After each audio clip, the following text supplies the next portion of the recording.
વડોદરા જિલ્લાના પાદરામાં અંધશ્રદ્ધા સામે મોટું પગલું ભારત જનવિજ્ઞાન જાથા દ્વારા પોલીસની મદદથી રામનગર વિસ્તારમાં દરોડો, પરંતુ દરોડા પહેલાં જ ભુવાજી ફરાર થતા ચકચાર.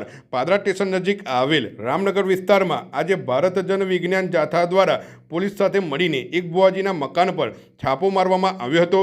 આ ભુવાજી પર આરોપ છે કે તેઓ ધર્મના નામે લોકોને છેતરતા અને અંધશ્રદ્ધા ફેલાવતા હતા. માહિતી મુજબ સંતાન પ્રાપ્તિ, દુઃખ દર્દ દૂર કરવાના અને વિવિધ શારીરિક બીમારીઓથી મુક્તિ આપવાના બહાને લોકો પાસેથી પૈસા તેમજ વિવિધ ચીજ વસ્તુઓ વસૂલવામાં આવતી હતી. છાપાની માહિતી મળતા જ સ્થળ પર મોટી સંખ્યામાં લોકોના ટોળા ઉમટી પડ્યા હતા, જેમાં ભોગ બનનાર લોકો પણ હાજર રહ્યા હતા. પરંતુ દરોડા દરમિયાન ભુવાજી પોલીસના હાથમાં આવે તે પહેલાં જ ફરાર થઈ ગયા હતા. તેમજ તેમના સાગરીતો સામે પણ આક્ષેપો ઉઠ્યા છે. આ સમગ્ર મામલો હવે પાદરા પોલીસ મથક સુધી પહોંચ્યો છે અને પોલીસ દ્વારા આગળની તપાસ હાથ ધરવામાં આવી છે. અંધશ્રદ્ધા સામે આવી કાર્યવાહી બાદ હવે જોવું રહ્યું કે આરોપીઓ પર શું કાયદેસરની કાર્યવાહી થાય છે. સમય સારો નથી. મારા હસબન્ડ હતા, એમને એવું કીધું કે ચાંદીનો ગ્લાસ આપવો પડશે. મારા મા બાપનું આલેલું ચાંદીનું ગ્લાસ મારી જોડે ઝઘડીને મારો ઘરવાળો અમને આપે છે. અમે નતું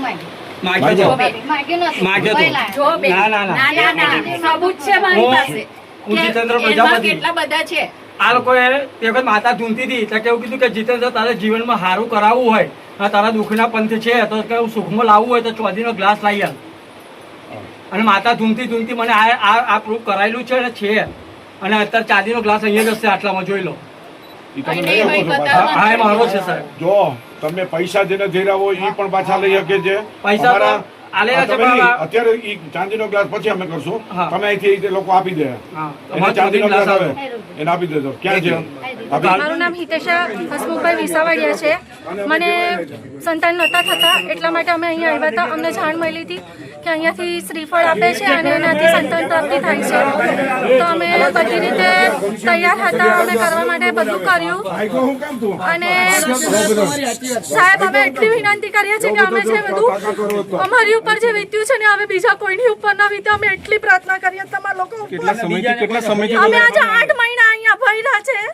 મારા માણસને અત્યારે હું ખોટું નહીં બોલું છું, બતાવું તમને. અત્યારે 2 મહિનાથી અમારા ધંધા નથી અને અત્યારે દવાખાનાના ધંધા અમારા કરી દીધા છે. કેટલા પૈસા લીધા એ બી કહો? પૈસા 1000 રૂપિયા અમારી પાસે વિધિના કરીને લીધેલા છે.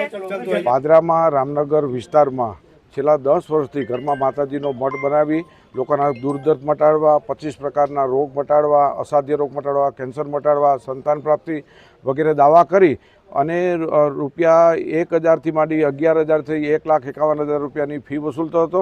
માતાજીનો ભાઈને ડર બતાવતો હતો. આ ભૂવો છે તે માતાજીને અમુક વ્યક્તિઓ પોતાની માનતા નામે દારૂ પણ ધરતા હતા, તેવી પણ હકીકત અમારી પાસે આવી છે. તો અમે અનેક લોકો છેતરાણા છે. ફ્રીજ લઈ દો, ચાંદીના ગ્લાસ લઈ દો, માતાજીની ટેક રખાવે, જુદા જુદા વાર ભરાવે, રવિવાર, મંગળવાર, ગુરુવાર ભરાવે અને એક જાતની દુકાન ખોલી હતી. વિજ્ઞાન જાથા આજરોજ રૂબરૂ આવતા પાદરા પોલીસ સ્ટેશન સાથે રાખીને ફરાર થઈ ગયો છે.